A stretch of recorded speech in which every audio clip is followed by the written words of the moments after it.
arrive là, et bon, nous ici, on n'est pas là pour prendre parti. Nous, on n'est pas là pour accuser, d'accord? On veut juste soulager des personnes qui souffrent. On va parler des déguerpissements à Abidjan.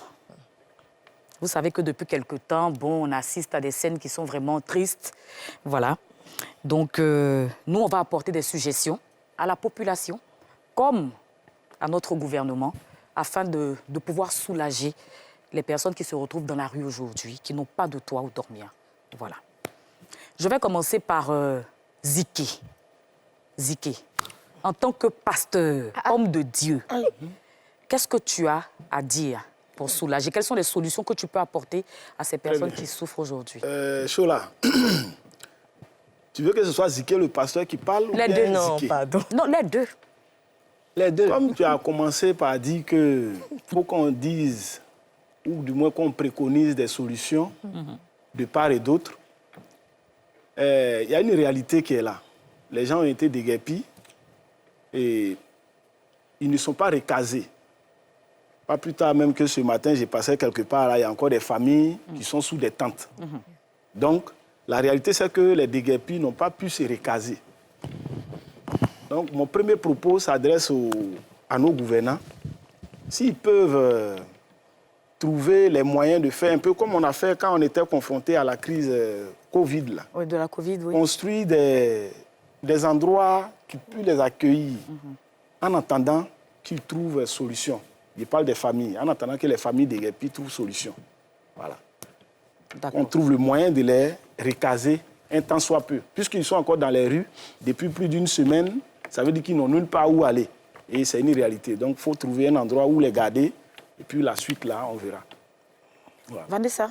Moi, je pense aux lieux de culte, notamment aux églises. J'avoue que je ne connais pas la configuration des mosquées, mais je connais un peu pour les églises. Je pense qu'il y en a qui sont plus ou moins grandes, qui pourraient accueillir du monde, des familles notamment.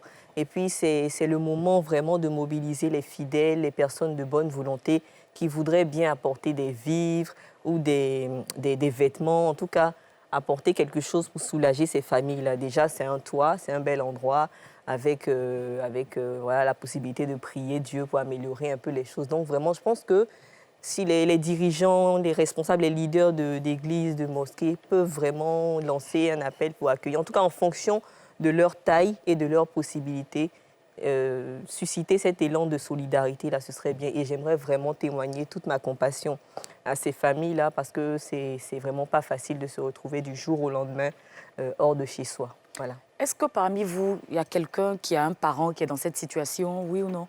Non? Non. Oui, oui. Moi, j'ai de manière indirecte, oui, des connaissances. Guizot? Oui, des connaissances. Moi, par rapport à ce sujet-là, en fait, je pense qu'il faut instaurer un système de communication où on aura une seule et vraie version. Parce qu'on a tellement de versions. Tantôt, on nous dit que ce sont les propriétaires qui sont au courant parce qu'ils ont reçu la mise en demeure. Tantôt, les propriétaires disent non, ils ont payé leur impôt. Donc, je veux dire, on ne sait pas. Il y a trop de versions qui viennent vers nous. Et je pense que voilà pourquoi il y a certaines personnes qui sont obligées de vandaliser, faire des trucs. C'est-à-dire mettre vraiment un système de communication où on dit, ah, voilà, si on vous a déguerpi, voici où on peut vous envoyer. Voici, moi, j'ai vu dans un reportage où il y avait un centre d'accueil qui était une école, où on demandait à certaines familles de partir déjà s'installer là-bas. Et il y avait des terrains où l'État avait prévu recaser ces populations-là. Donc, je me dis, il faudrait qu'on parte sur une vraie version, en fait. On nous dit, voilà, c'est déjà fait. Le mal est déjà fait. On n'a pas besoin d'user de violence, aller barrer des routes. Non, non, non, non. C'est comment vous pouvez vous mettre ensemble, avoir des représentants qui vont partir parler avec le gouvernement, voir des solutions. J'ai vu déjà qu'il y avait le père Abbé quand même qui a communiqué avec le gouverneur du district. Je veux dire qu'actuellement, nous sommes à l'heure du dialogue et non de la violence. Et aussi, pour ces personnes-là qui sont dans des endroits à risque, il y a la saison pluvieuse qui avance à grands pas. C'est cela. Ça, on n'a pas besoin de venir te donner mise à demeure. Toi-même, tu sais où tu es là. À chaque fois, l'eau vient, tu es en bas, l'eau au-dessus de toi. C'est quelle vie? Donc, on n'a pas besoin, toi-même, de te donner mise à demeure, bien venir casser. Libère la maison, va peut-être chez oncle. Tonton Fela est prêt. Il dit c'est un enfant. À recevoir des gens. Donc, voilà, donc, tu as vu sa main, tu as vu sa main.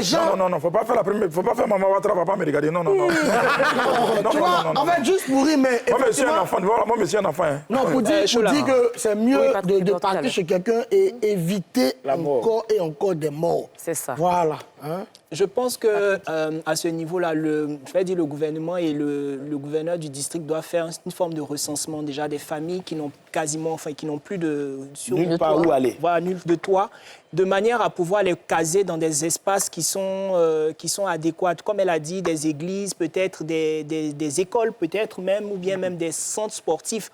On a vu, bon, on va dire, c'est pas forcément un exemple direct, mais on a vu aux États-Unis quand il y a eu Katrina, il y a eu cet ouragan-là qui a balayé quasiment toute une ville et autres. Ils avaient logé toute la population, soit dans des stades, ou bien ils avaient créé des abris temporaires pour leur permettre de rester là le temps qu'ils puissent trouver d'autres logements ou pouvoir reconstruire leurs espaces. Donc, je pense que c'est un travail qui doit se faire dans l'immédiat parce que là où on parle, on va passer dans 1 semaine, 2 semaines, ces personnes n'auront aucun endroit pour pouvoir dormir. Ils vont dormir quasiment dans la rue pour la majeure partie. Et donc, c'est à ce moment-là que l'État et le district doivent agir et commencer ces recensements assez rapidement pour commencer à loger ces personnes-là. Voilà. On fait là. Moi, j'ai un problème avec nos ONG, là. Hein? Faut nous affairer. Mais les ONG là, encaissent les gens, ONG de ceci, de cela, pour le bien-être des populations, et les gens leur donnent l'argent. Dans l'ONG, il y a une seule personne. C'est le président du seul. ONG, là, il y a une seule personne. Une seule personne. Mais c'est là qu'on doit voir les ONG. Si. C'est là qu'on doit voir les ONG. Ouais. Vous ne payez pas de taxes au port, on dit, pour les dédouanements. Ils sont exonérés Ils sont exonérés d'impôts, de taxes et tout ça là. Mais c'est pour ce genre de choses-là. Je pense que l'État doit regarder les ONG là parce qu'il y a beaucoup de mangeurs là-bas. C'est pas faux. Oui. C'est un commerce qu'ils font. C'est vrai que c'est difficile, hein. On va pas se mentir. Quand on regarde les images, ça fait peine à voir. Oui. Mais en même temps, je rejoins Vanessa parce qu'elle a parlé des hommes de Dieu, des pasteurs qui ont des églises et tout ça. Bon, chacun n'a qu'à faire parler son cœur. Bien sûr. Hein? Les tontons, vraiment sciencés. Il y a les tantis aussi. Hein. Les tantis aussi sciencés. Ouvrir une cagnotte. Une pourquoi pas. cagnotte, voilà, le panier est là. Hein? T'as mis combien dedans? Non, je vais mettre tout à l'heure. Le panier est là. Ouvrez une cagnotte, même si c'est 50 francs ou 100 francs, on va donner un peu pour essayer de reloger les personnes qui sont dans le besoin. D'un autre côté, c'est peut-être aussi l'occasion pour certaines personnes de retourner chez elles. On vient tous de quelque part. Si tu es de Boaké, tu peux retourner peut-être à Boaké, essayer de développer un petit business là-bas ou bien... Si tu travailles ici maintenant, tu fais comment? Mais tu as travail, tu n'as pas maison. Maintenant, tu vas aller là-bas, tu as maison, tu n'as pas de travail. Tout ça, la main, ce sont les dépenses. La terre aussi, il y a l'argent dedans. Il y a la terre encore. Oui, il y a la terre. C'est où? À Diabo. Le diable. Ton vieux village. En tout cas, Diabo, nous, on peut recevoir. Il y a la terre. Ça fait on combien peut de temps que tu travailler ne parles à Diabo? J'ai dit, si on m'a dit tout de suite, Yves de Rochaud à Boaké, je serai la première à vous attendre là-bas. Abidjan est saturé. Non, Chola, elle aime son village. Moi, j'adore mon village. Moi, je n'ai pas de problème pour retourner chez moi. Elle est enracinée. Ah oui. Non, mais le problème est plus profond que ça. Ce n'est pas de partir chez soi. Mais je veux dire, tu travailles quelque part. Mais ça peut être une solution ou pas? Je viens.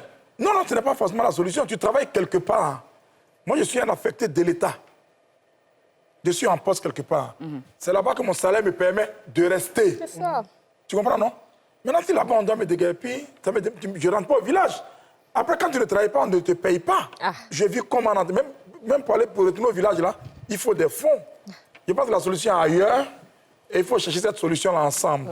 Mais déjà, c'est surtout de pouvoir aider ceux Dans l'immédiat, ceux qui ont ces problèmes-là.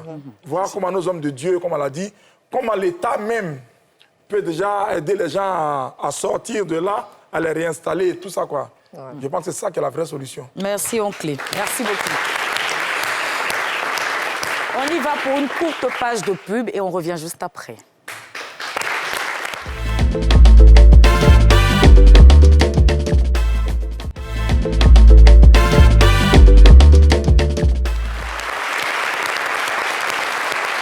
Vous êtes bien dans le Ivy de Rochaud. Elle n'est pas là ce soir, voilà. Je la remplace. Oui. On sait. Ovation pour moi, s'il vous plaît. Toi, Guizot, t'es Ça manque de chaleur, Yves, ça manque de chaleur. Et quand toi, tu étais là, c'est un froideur. Il allait s'asseoir une bouteille de gaz là-bas. Vraiment, vous voyez, tu vois, c'est des gens... Bon, Guizot, déjà, sort. Va respirer. Va te reposer. Va prendre l'émission de ma soeur. Tu dis elle est froide, tu dis il n'y a pas raison. Sors. Chers téléspectateurs, Sors. cette émission, Faut sortir. Il faut bouger. Va prendre l'air. Tu n'es pas utile ici, là. Va respirer, tu reviens après. Parce que tu ne peux pas manquer de respect à la représentante légale 10 €. Va prendre la chaleur, là. C'est ça. Au-delà, il fait chaud. Les gars. Maman. Et les gens, voilà. Non, t'as pas appelé. T'as pas appelé. Hé, faut partir. Qu'est-ce qu'on peut faire pour ça? On va les laisser comme ça. C'est bon, faut t'asseoir. merci là-bas. Tu vois, non? Bon, C'est un enfant, souvent, il manque de respect aux gens. et il vient de me manquer parce que je lui ai dit... Tu l'aimais Laisse pour toi Dieu ton oncle.